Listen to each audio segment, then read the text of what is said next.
Halo, di video kali ini aku akan bahas saham yang di-request oleh penonton yaitu saham GPRA dengan nama perusahaan PT Perdana Gapura Prima Tbk.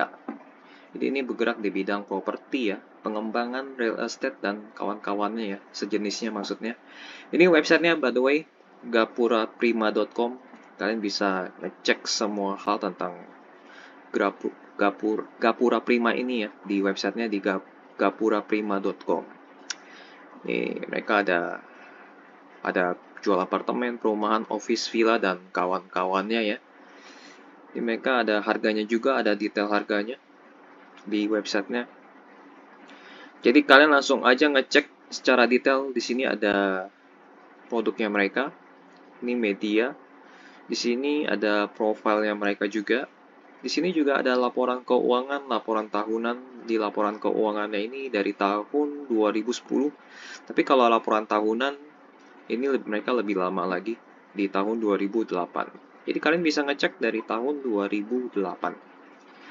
Oke, kita langsung aja masuk ke bagian profil singkatnya mereka di halaman idx.co.id. Mereka IPO di tahun 2007 ya. Jadi udah lama. Ya, mereka subindustrinya pengembang dan operator real estate. Nama PT-nya Perdana Gapura Prima Tbk GPRA, kode sahamnya. Ini nama direksi dan komisarisnya. Kalian wajib cari nama-nama mereka itu di Google apakah ada kasus atau tidak. Kalau ada kasus, harap hati-hati.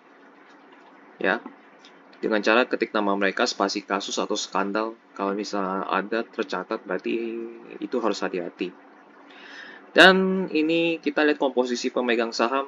Idealnya harus ada satu pengendali dan masyarakat kurang lebih 30% lah ya. Dan ini ideal ya, ada Abadi Mukti Guna Lestari, pegang 62%, 62,99, 63% lah ya. Publiknya itu sekitar 31%. Jadi ini lumayan ideal ya. Ada satu pengendali di atas 50%, dan ada publik kisaran 30%. Ini cukup ideal sih. Jadi secara komposisi ini aman, dan kalian harus cari tahu pengendalinya siapa. Ini didalik dari Abadi Mukni Guna Lestari. Ini pengendalinya siapa? Orang ya, bukan PT ya. Kalian cari aja di Google dengan searching, ketik nama PT-nya, terus spasi founder atau pendiri atau pemilik. Nanti ketemu pemiliknya siapa dan orang nama pemiliknya kalian tulis juga di Google ada kasus atau tidak. Gitu cara carinya. Kalau ada berarti harap hati-hati. Oke, secara komposisi ini cukup ideal ya.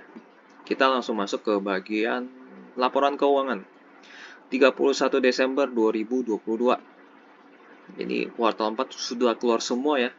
Udah 31 Maret lewat itu udah laporan keuangan kuartal 4 itu udah dipublish semuanya. Kita lihat bagian aset lancar mereka. Mereka lebih banyak di persediaan ya. Dan ini dalam rupiah. Berarti aset lancar mereka 1,3 triliun. Kita ngecek ya persediaan ini maksudnya barang jualan kali ya.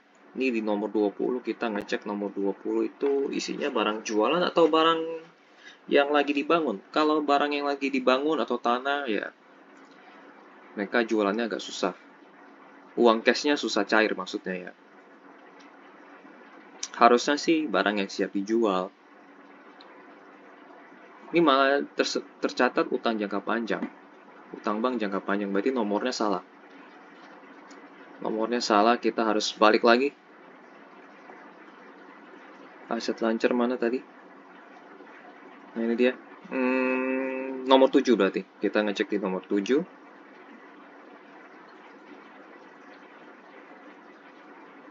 Nah ini dia 7. Persediaan. Nah ini dia. Tadi kan 1,3 T ya. Mana yang siap dijual? Ini jumlah bangunan jadi ada 418 miliar. Jumlah bangunan dalam konstruksi 300, tanah dalam pengembangan 500. Jadi yang siap dijual itu nilainya 418 miliar. Dari 1,3 T ya. Yang siap dijual itu 418 miliar. Oke, kita coba satukan dengan uang cash lainnya. Karena aset lancar itu nanti digunakan untuk menutupi utang jangka pendek mereka atau liabilitas. Nah, ini dia aset lancar ya. Jadi 400 ditambah 64 jadi kisaran 490 ya. 490. Kan 18 kan, 1870 ya. 480 lah ya, 480 miliar. Piutang usaha 11. Jadi kita bulatin 500 miliar aja ya biar nggak pusing ya. Jadi aset lancar mereka itu yang siap dijadikan cash itu benar-benar cash ya 500 miliar. Kalau nggak bangkrut ya. Utang jangka pendek mereka ada nih 478. Uang muka pelanggan, nah di sini 248 uang muka pelanggan ini mereka bukan bayar pakai uang, ini mereka bayar pakai properti. Jadi ada pelanggan yang DP, ya DP uang segini nih, nilainya uang segini, dan mereka harus menyerahkan properti senilai ini, senilai 248 miliar. Jadi dari total utang jangka pendek mereka yang 478 dikurangi 248, kan kita cuma bayar uang cash kan sebenarnya. Jadi kira-kira kisaran 200 miliaran. Nah, jadi 200 miliaran yang uang cash itu, utang uang cash ya maksudnya ya, bisa ditutupi oleh aset lancar mereka yang berupa cash sebesar 500 miliar. Jadi jangka pendek mereka aman. Ya, secara jangka pendek mereka aman utangnya. Benar-benar aman. Utang bank kecil ya. Ya aman atau utang jangka pendek mereka benar aman. Liabilitasnya aman yang jangka pendek. Jangka panjang juga kecil nih, 124, nggak berpengaruh sama sekali. Jumlah utang mereka 602, dipotong 248, utang secara cash berarti total sekitar 300-an miliar. Masih bisa ditutupi dengan aset lancar mereka, yang kisaran itu 500 miliar ya. Kita bandingkan ekuitas tentu ada lebih banyak, 1,1 T, liabilitas 602 miliar. Jadi idealnya ekuitas harus lebih besar daripada liabilitas kecuali perusahaan, asuransi, bank, dan finance. Finance, bank, dan asuransi liabilitas biasanya lebih besar. Biasanya ya, jadi yang wajib ekuitas lebih besar itu di luar perusahaan yang bersifat keuangan. Nah, itu wajib ekuitasnya lebih besar. Jadi ini idealnya sesuai idealisme ya. Ekuitas lebih besar daripada liabilitas. Jadi dari sisi utang mereka aman. Oke, dari laporan laba rugi kita lihat ada penurunan penjualan dari 2021 ke 2022 ya. 446 miliar turun ke 370 miliar, turun lumayan banyak. Coba kita cek di nomor 26 ini, mereka turunnya karena apa, di bagian apa gitu kan. Di nomor 26,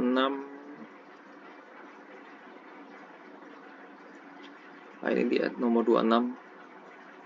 Nah, kita lihat ya, perbandingan 2021 dengan 2022. 2021-nya di bawah ya. Penjualan bersih ya. Di sini. Mereka turun di segmen, justru penjualan rumah dan ruko mereka meningkat ya. Oh, mereka turunnya di segmen apartemen dan kantor ya. Jadi di 2021 mereka ada 132 miliar penjualannya, tapi mereka turun jadi 38 miliar. Mereka turunnya di segmen apartemen dan kantor. Tapi justru rumah dan ruko mereka meningkat. Oke. Berarti penurunannya karena ini, apartemen dan kantor. So, kita tahu mungkin banyak kantor yang mulai merampingkan ya, banyak perusahaan ya, bukan kantor, banyak perusahaan yang merampingkan karyawan segala macam, akhirnya kebutuhan kantor jadi berkurang dan kantornya jadi oversupply gitu. Jadi ya penjualan kantor yang berkurang ini mengakibatkan Gapura Prima ini omsetnya berkurang karena supply berlebih, sementara itu permintaan perusahaan untuk menyewa atau membeli kantor berkurang. Gitu. Oke ya. Ini karena permintaan di bagian kantor aja yang berkurang. Beban turun ya otomatis. Namun menariknya laba kotor naik, beban pokok penjualan turun karena apa? Kita lihat di nomor 26. 26 sama ya, 26. Karena memang mereka kalau misalnya penjualan turun ya otomatis beban turun sebenarnya. Apakah ada catatan mengenai beban? Ada catatan, ada beban. Ini bebannya di sini, bebannya turun. Ya karena memang misalnya oh enggak ini. Beban ini maksudnya beban ini ya mereka produksi membangun rumah dan rukonya ya ini rumah dan ruko bebannya berkurang dari 114 miliar turun ke 82 miliar. Jadi bahan bakunya berkurang. Apartemen dan kantor juga sama berkurang karena juga penjualan mereka juga berkurang lumayan banyak. Oke, gitu aja. Harga bahan bakunya turun kayak. Itu lebih detail bisa baca di bawah-bawah lagi sebenarnya, tapi nanti kalian bisa baca sendiri aja. Untuk downloadnya bisa di halaman idx.co.id, di halaman laporan keuangan dan tahunan, atau di website resminya juga kalian bisa download di sini. Tinggal pilih mau download di website officialnya atau di halaman IDX. Kita balik lagi ke laporan keuangan. Dari sisi laporan laba rugi ya, laba kotornya meningkat karena beban pokok penjualan turun, itu bagus sebenarnya. Jadi meskipun omset mereka turun itu nggak masalah kalau asalkan beban mereka turun. Ya akibatnya laba mereka meningkat di sini ya kelihatannya. Terus diturun-turun ke bagian laba bersih ya. Laba bersih mereka melompat ya dari 49 miliar lompat ke 76 miliar karena penurunan beban. Karena ekonomi sudah mulai pulih dan banyak bahan baku untuk properti itu banyak yang turun. Jadi efeknya ya mereka mencatatkan kinerja yang baik dari sisi laba meskipun omset mereka turun. Oke ya. Kita di bagian arus kas ya, arus kas aman ya. Dari tahun 2021 sampai 2022 selalu positif. Bukan negatif ya. Aman berarti. Oke sih, aman dari arus kas. Itu laporan keuangannya cukup positif untuk kuartal 4 saham GPRA ini, Perdana Gapura Prima. Nah, ini kinerja tahunan mereka dari IPO aku catat ya. Dari 2007 sampai 2022. Kinerja dari IPO ini aku ambil dari website official mereka nih, dari sini annual report. Jadi annual report 2008 itu dari ada ini catatan tahun 2007 juga. Dan ini hasilnya. Ini kita lihat dari ekuitas dulu. Kenapa dari ekuitas dulu? Karena ini agak lain dari pola sebelumnya ya. Pola sebelumnya kan depan omset ya. Tapi aku mau pindahin ke depan karena memang kalau kita beli saham itu beli ekuitas. Jadi kita harus cari ekuitas yang setiap tahun selalu naik. Jadi kalau di pasar keuangan di luar negeri yang pakai bahasa Inggris, pasar saham itu sebutannya equity market. Equity ya ekuitas. Jadi kalau kita beli saham sama dengan beli ekuitas. Jadi kita cari yang ekuitasnya setiap tahun selalu naik. Itu akan mengakibatkan harga saham bisa naik terus juga. Kalau kita lihat mereka naik ya dari tahun 2007 sampai 2022 naik. Namun dari 2016 sampai 2022 pertumbuhan mereka pelan banget ya. Digit depannya itu yang angka 1 di depannya itu lama banget berubahnya. Kalian lihat ya ekuitasnya lama banget berubahnya karena mungkin laba bersih mereka sangat tipis ya. Meskipun mereka selalu menghasilkan laba bersih, tapi ya terlalu tipis lah ya.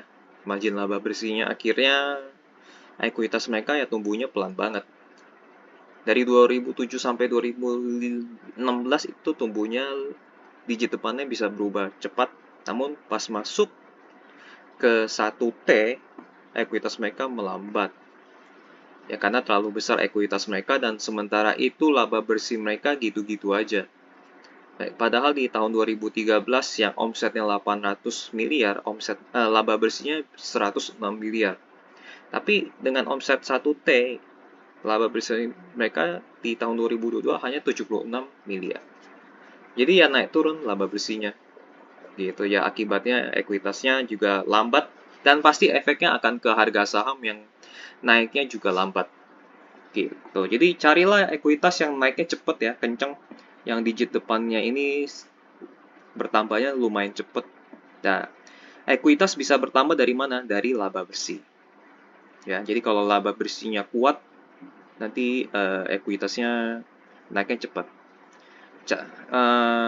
Cara ngelihat laba bersih berpengaruh terhadap ekuitas ya kita bisa ngecek di laporan keuangan di bagian perubahan ekuitas, laporan perubahan ekuitas. Nah, di sini nih laporan perubahan ekuitas. Kita ngecek ya, Pak, ini ambil contoh aja ya. Kita ambil contoh di Desember 2021. Ini Desember 2021. Hanya 1,105 T ya. Ditambah dengan laba bersih yang sebesar 76 ya ini. Ini kan di tahun 2021 kan 1,105 kan. Ditambah laba bersih yang 76 ya. 1,105 ditambah laba bersih yang 76, hasilnya jadi 1,178. Jadi mau naik kencang atau tidak ini tergantung dari laba bersihnya mereka seberapa besar. Nah, gitu. Nah, dividen ini akan mengurangi ekuitas ya. Ini ada dividen. Nah, ini mengurangi ekuitas. Jadi berkurang sebesar 4 miliar ya. 4 miliar. Dividen juga kecil, nggak berasa. Jadi kalau mau ekuitasnya bertumbuh lumayan banyak, laba bersih mereka ini harus besar sekali. Gitu. Kalau untuk kalau untuk ekuitas yang sebesar 1,1 T, minimal laba bersihnya 100 miliar lah. Jadi agar ekuitasnya naiknya lumayan kenceng. Gitu. Dari sisi omset naik turun ya. Mereka paling tinggi itu pernah di tahun 2013 sampai 2014 ya. Ada 500 miliar omsetnya. Tapi turun di 2015 sampai 2019. Ya jadi omset mereka segitu-gitu aja naik turunnya. Dari sisi laba bersih juga naik turun. Haruskah selalu positif itu artinya bagus. Ya. Jadi secara tahunan itu pertumbuhan lambat. Pertumbuhan lambat ya. Karena laba kecil. Oke. Overall mereka perusahaan yang sehat, tapi ini adalah perusahaan yang sehat ya. Perusahaan yang sehat secara keuangan. Meskipun pertumbuhan mereka lambat, perusahaan ini sehat karena utang kecil ya. Utang kecil bisa ditutupi oleh aset yang lain, utangnya ya. Oke, ini keuangan sehat, pertumbuhan lambat. Ini kita lihat dari sisi valuasi di KPRA ini harga 95 ini akibatnya jadi PE ratio mereka 5,25 kali, PVBR 0,36 kali, dividend yield 1%. Ini sebenarnya valuasinya murah. Tapi belum tentu bagus juga kan. Gitu, murah belum tentu bagus. Ini murah sih, cuma belum tentu bagus. Mungkin kalau mereka bagi dividennya sampai 3% ya, mungkin ya.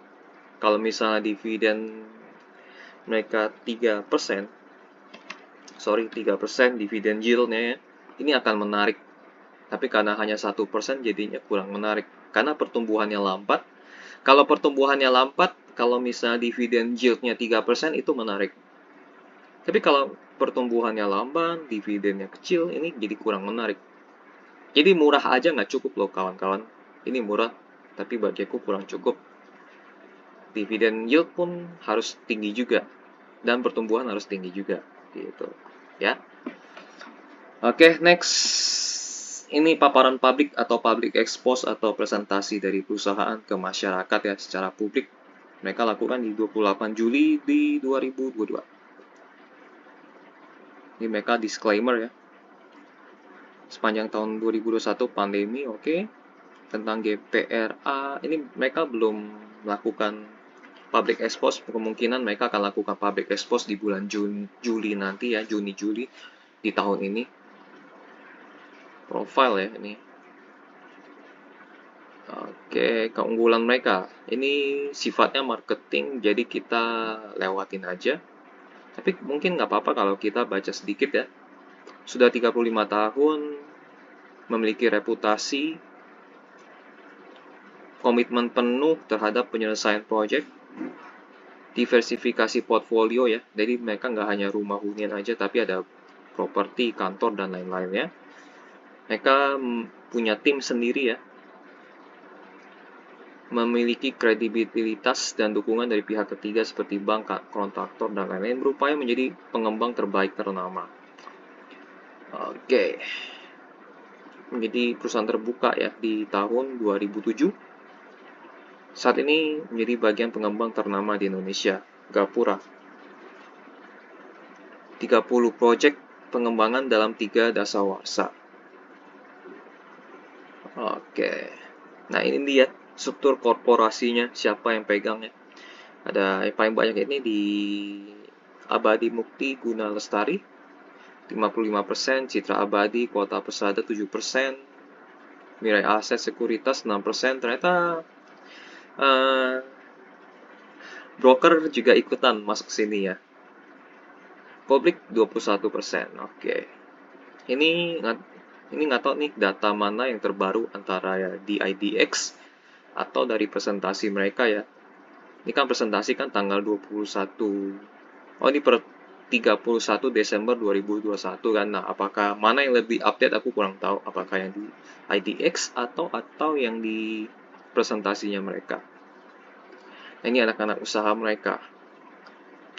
Komposisi sih mereka ideal ya. Pabrik 21%, ada satu pengendali, itu ideal.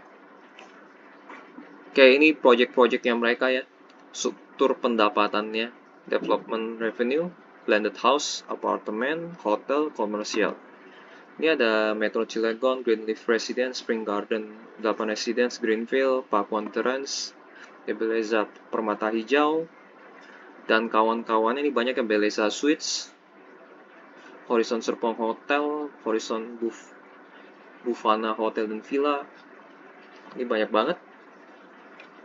Nanti kalian cari tahu sendiri. Nah, ini jajaran komisaris dan direksi. Nanti kalian cari tahu nama-nama mereka di Google, apakah ada rekam jejak yang buruk atau mereka bisnismen yang bermain bersih. Kayak ini portfolio mereka ya. Ada perumahan, apartemen, hotel, perkantoran, dan lain-lainnya. Ada yang proyek yang sedang dikembangkan. Proyek selesai, ini yang baru selesai mungkin. Rencana pengembangan proyek ada nih. Jadi ada rencana, ada yang sedang dalam pengembangan, ada yang sudah selesai. Oke, bagus. Ini mereka ada kerjaan lah ya, bukan tipu-tipu. COVID 2021, mereka jelasin 2021, kita lewatin aja. Tantangan tahun 2022, kita tahu lah ya. Masalah dari depan, gelombang inflasi, kenaikan harga bahan baku ya. Bahan baku udah mulai turun sih sebenarnya. Memberlakukan kenaikan PPN, masalah perizinan. Oke. Peluang optimis. Oke, enggak, itu cuman ini ya, financial. Penjualan terbanyak mereka itu di perumahan ya, perumahan dan kafling di 2020, 2021 hampir seimbang. Tapi tetap mereka jagoannya di perumahan dan kafling. Oke, ini keuangan kita lewatin aja. Tadi kita udah lihat profil pinjaman berbunga. Ini mereka utangnya kecil, jadi kita lewatin aja.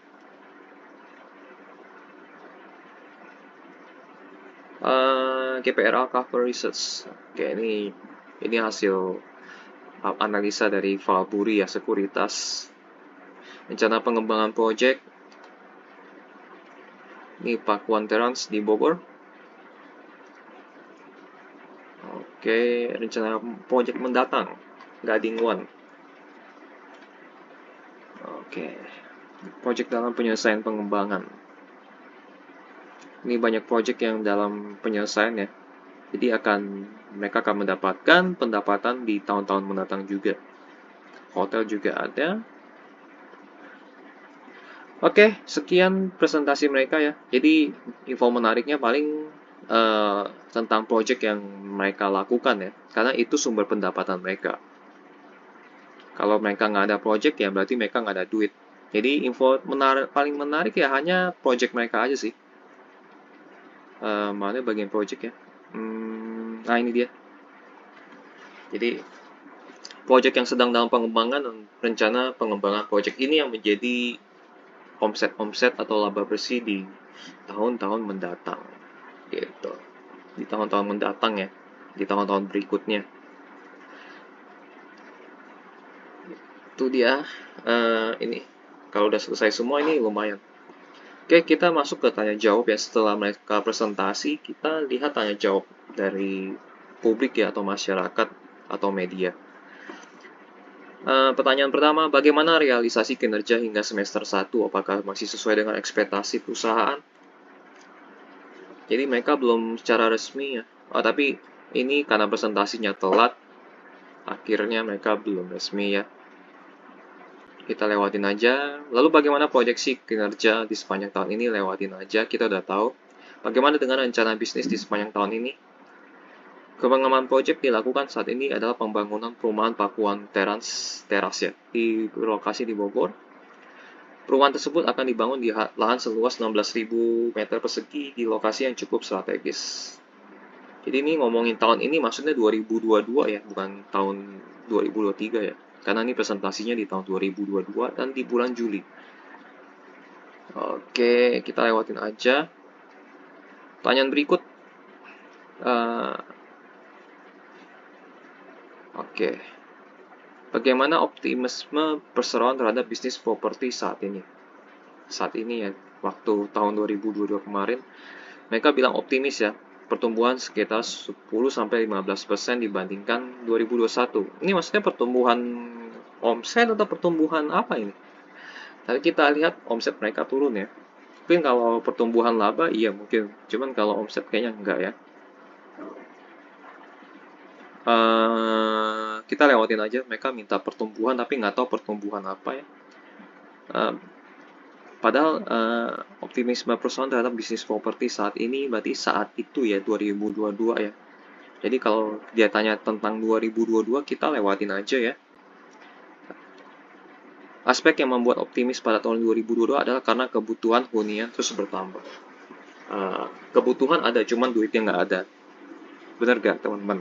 Bagaimana pengaruh inflasi terhadap industri? Inflasi naik, sektor properti masih memiliki pertumbuhan besar. Tantangan kenaikan inflasi bisa mempengaruhi orang membeli properti. Enggak juga sih. Karena suku bunga naik, orang pinjam duit makin mahal, orang jadi nahan duit untuk beli properti. Oke ya. Bidik pertumbuhan 15%, enggak sih, enggak terjadi pertumbuhannya. Omset mereka turun. Laba mereka yang naik. Bagaimana kondisi umum perseroan ya? Kita udah lihat di secara keuangan, jadi kita lewatin aja kalau mereka tanya keuangan ya. Pertumbuhan mereka sebenarnya lambat, cuman sehat gitu. Dan masih ada project-project yang dikembangkan, jadi overall mereka perusahaan yang sehat tapi pertumbuhannya lambat. Kinerja perseroan terhadap terlihat dari realisasi pencapaian dibandingkan target yang ditetapkan. Ini pertanyaan yang kurang berkualitas sepertinya ya.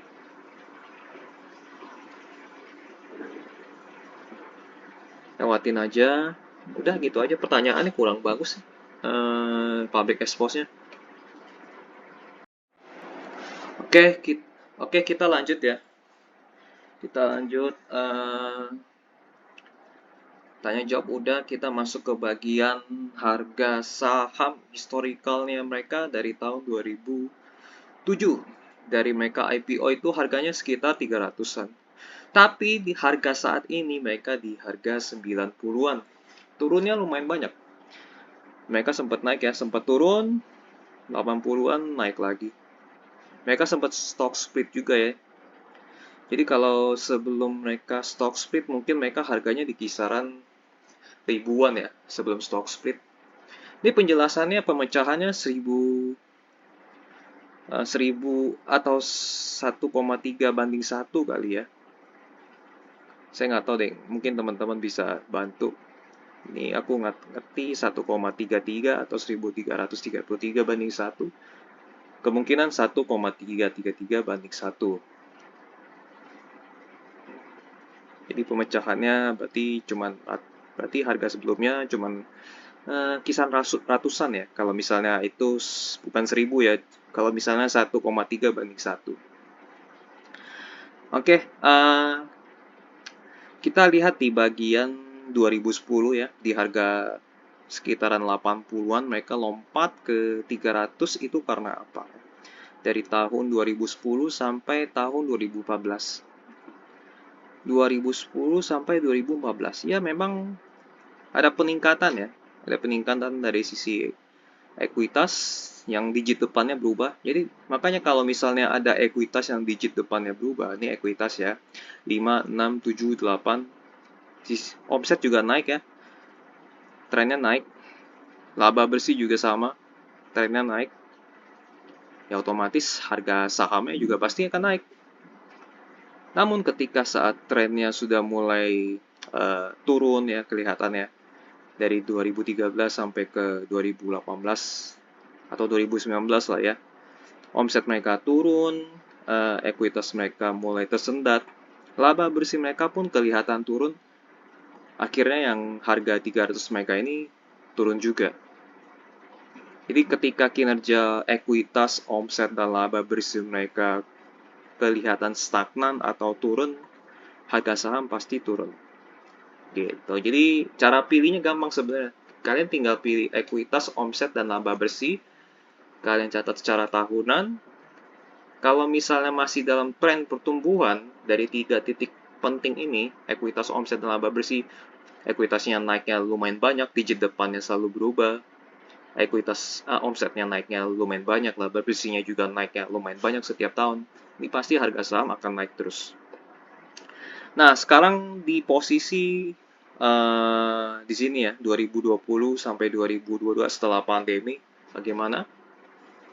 Aku rasa sih kinerja mereka akan gitu-gitu juga, karena terlihat dari kinerja tahun-tahun sebelumnya. Ya, nih, kinerja tahun sebelumnya juga sama aja sebenarnya. So, kemungkinan besar ya mereka akan sideways di harga 80 sampai 90-an.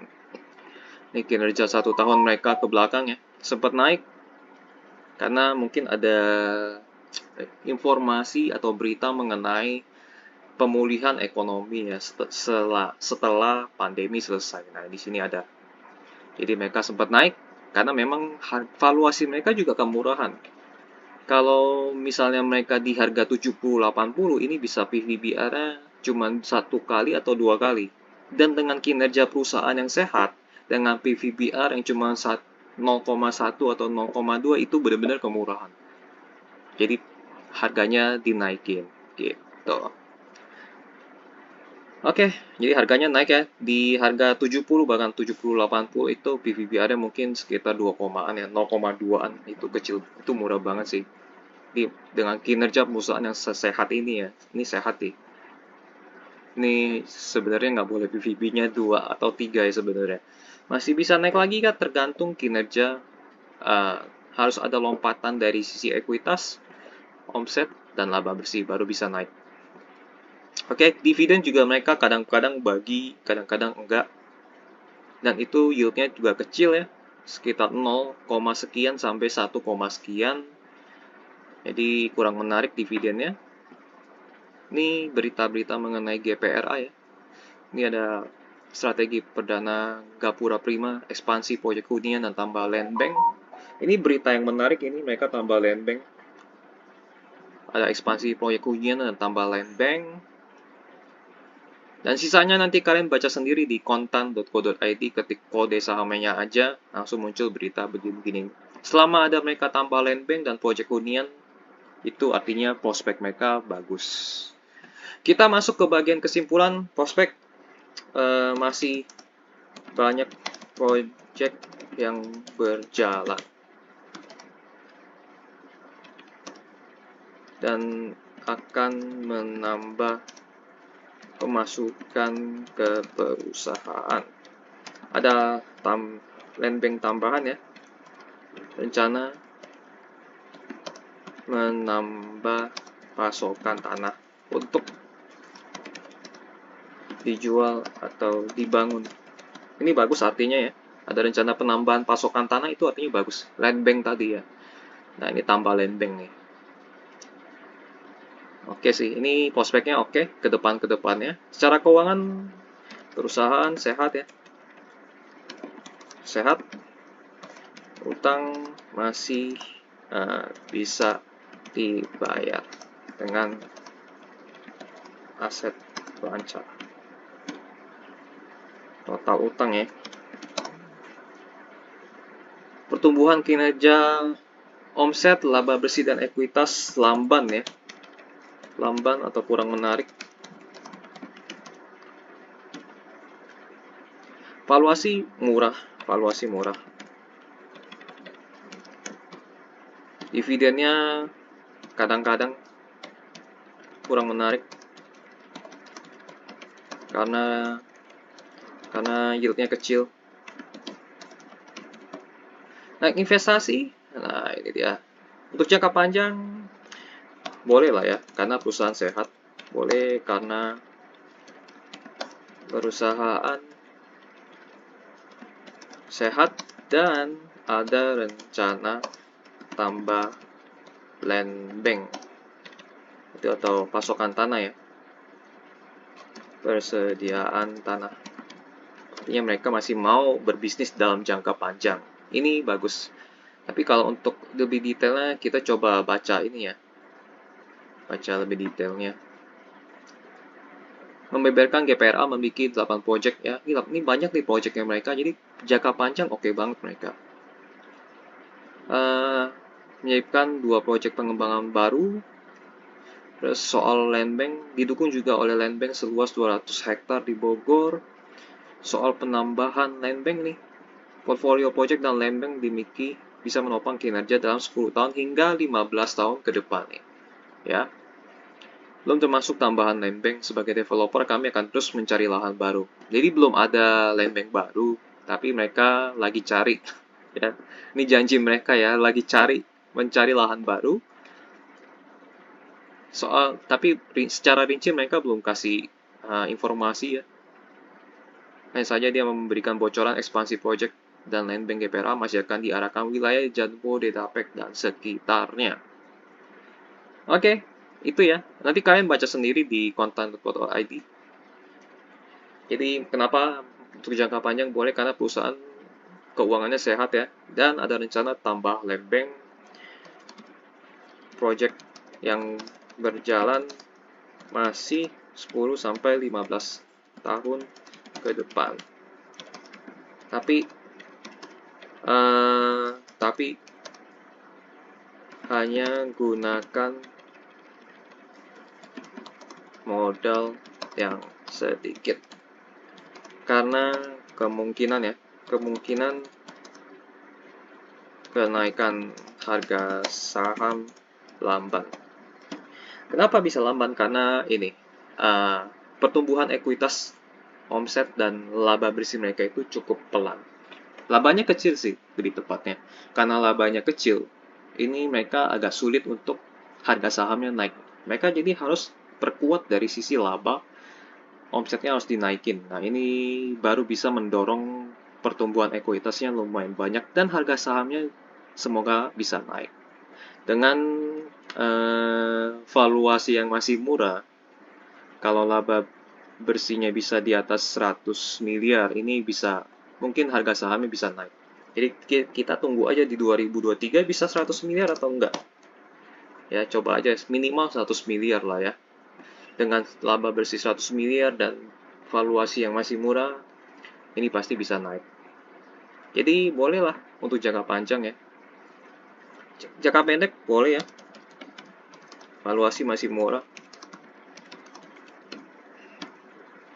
Perusahaan sehat ya. Perusahaan sehat. tunggu ya, tunggu laporan keuangan untuk semua yang jangka pendek. Tunggu laporan keuangan kuartal 1 dipublish ya. Kuartal 1 tahun berapa? Tentu saja tahun 2023, tahun ini. Kalau misalnya hasilnya naik, omset dan laba naik, beli saja. Kalau misalnya turun atau stagnan, ya berarti nggak usah. Kalau turun, kalau misalnya omset dan labanya turun ya, kalau omset dan laba turun, jadi double, turun, jangka pendek tidak ya. Tapi kalau misalnya untuk jangka panjang, ya kalau misalnya jangka panjang ya, kuartal 1 publishnya turun, boleh beli. Kalau omset dan laba turun, masih boleh beli. Karena memang untuk jangka panjang. Ya, gitu. Oke, paling gitu aja. Soal hasil kesimpulan dari analisa singkat saham GPRA ya. Penutup, selalu ingat untuk taking profit atau jual untung ya. Kalau dirasa sudah cukup untungnya secara pribadi kalian, saya rasa 20% udah cukup ya, udah taking profit. Untuk jangka panjang dan jangka pendek, selalu ingat untuk taking profit. Sesuaikan dengan target masing-masing. Kalau misalnya target jangka panjangnya 200%, ya udah taking profit 200%. Jangka pendek misalnya taking profit 20%, ya udah taking profit 20%. Jadi terus kalau naik lagi gimana ya, biarin aja cari saham yang lain. Yang penting kalian udah taking profit. Jadi jangan sampai kalian tahan-tahan sampai udah naik lumayan cuan, tiba-tiba turun lagi jadi rugi. Itu kan penyesalannya kan lumayan parah kan. Ya paling gitu aja. Oke ya, selesai untuk analisa saham GPRA ini. Kalau misalnya ada informasi yang kurang atau informasi yang salah, tulis aja di kolom komentar koreksinya dan tambahan informasinya. Kalau mau request saham lain juga boleh tulis di kolom komentar. Oke, sampai jumpa di video analisa lainnya. Bye-bye.